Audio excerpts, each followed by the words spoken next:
Hey everyone, welcome back to Food Prep Inc. Today we're going to be preparing this Tattooed Chef plant-based maple sausage and sweet potato bowl. It's very simple. We have everything we need assembled here. You just need your bowl and knife. We're going to go ahead and cut a 1-inch slit in the top of this, just like so.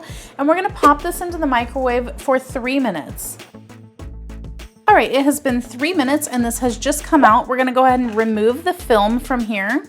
It might be a little bit tough, so let's just work at it.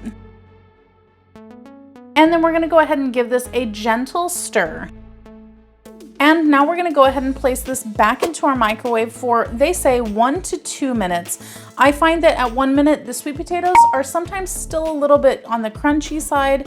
So I'm gonna go ahead and go for 2 minutes for me and my microwave.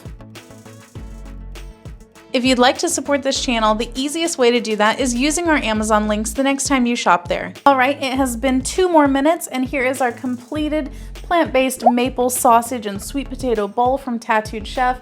If you guys would like to know how this tastes, definitely check out our other channel, 5 Minute Eats, where we're gonna give you a full review and let you know if we would purchase this again or not. But in the meantime, don't forget to hit that subscribe button and we'll catch you next time. Bye. All right, guys, that's the video. If you like what we're doing here, definitely check out our other channel, 5 Minute Eats, and don't forget to give us a like and subscribe.